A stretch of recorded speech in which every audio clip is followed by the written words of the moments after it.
Ang Pamantasan ng Malayong Silangan ay kinikilala bilang isa sa mga pangunahing institusyon ng mataas na edukasyon sa ating bansa. Subalit, kasabay ng dangal at prestihiyong ito ay ang mabibigat na tungkuling kinakaharap ng mga mag-aaral higit lalo sa masalimuot na larangan akademiko.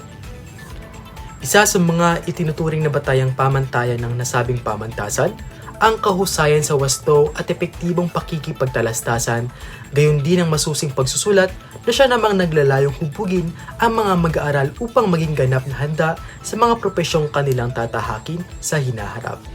Sa pagkakataong ito, ating tunghayan ang mga ulat ng piling mag-aaral mula sa kani-kanilang kurso hinggil sa kaugnay ng epektibong komunikasyon at pagsusulat o ang tinatawag na retorika sa kanilang napiling larangan. Narito ang kanilang mga pahayag.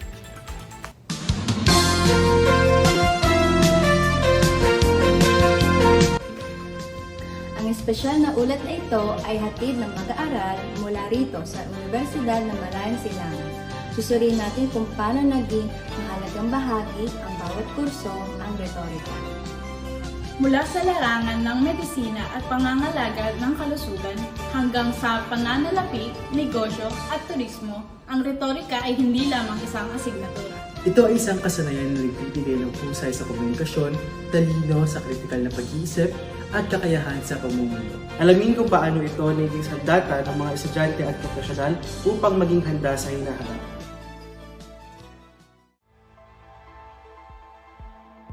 Ako po si Caitlin Tomas, isang estudyante ng Bachelor sa Agham ng Psikolohiya. Kaakibat ng larangan na ito ay ang pag-aaral tungkol sa pag-iisip na sinusuportahan ng siyensya.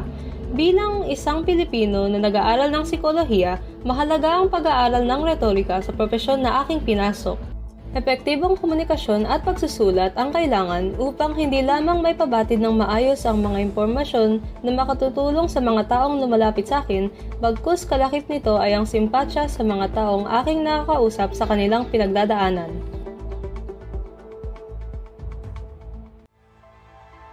Mula sa kursong Bachelor sa Agham ng Pag-aalaga at Pangangasiwa ng Kalusugan, kasama ko si Earl Gonzo. at ako naman si Paul Elijah Sobihala.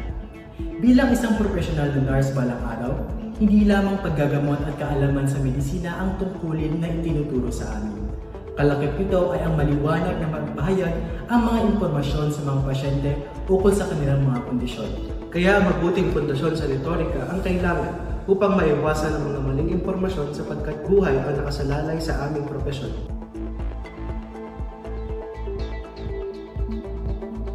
Mula sa Kolehiyo ng Negosyo at Pagsusulit sa Panalapi, ako si Cherlyn Ann Hiponya, kasalukuyang nag-aaral ng Bachelor sa Agham ng Pagtutuos. Bilang isang mag-aaral sa larangan ng pagtutuos, mahalaga na maipahayag ng malinaw ang mga ideya, lalo na sa pagbibigay ulat at presentasyon ng mga pahayag sa pananalapi o financial statements. Sa kursong ito, kinakailangan ang tamang pagpapaliwanag ng datos at ulat, kaya't malaking tulong ang pagiging mahusay sa komunikasyon at komprehensibong pagsusulat ng mga impormasyon. Ako si Venice Oliva mula sa Bachelor sa Agham ng Turismo. Bilang isang mag-aaral sa turismo, mahalaga ang kahusayan sa retorika pagdating sa paggawa ng mga informatibo ay komprehensibong mga materyales para sa promosyon at mga presentasyon na nakakaengganyo.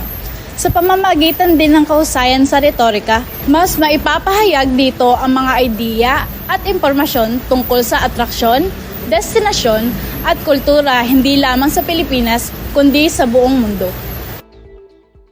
Sa ating naging paglalakbay mula sa iba't ibang larangan, psikolohiya, kalusugan, pagtutuos, turismo at maging negosyo, Iisa ang malinaw na punto. Ang retorika ay hindi lamang asignatura, kundi isang mahalagang kasanayan sa bawat propesyon. Sa mabisang paggamit ng wika, nagiging mas malinaw ang pagpapahayag ng ideya, mas tumitibay ng ugnayan sa kapwa, at mas napapuhusay ang ating profesional na kakayahan. Kaya't sa huli, ang retorika ay nananatiling sandata ng komunikasyon na magdadala sa atin tungo sa tagumpay, saan man tayo dalhin ng ating napiling kurso. Mula dito sa Universidad ng Malayong Silangan, ito ang aming ulat.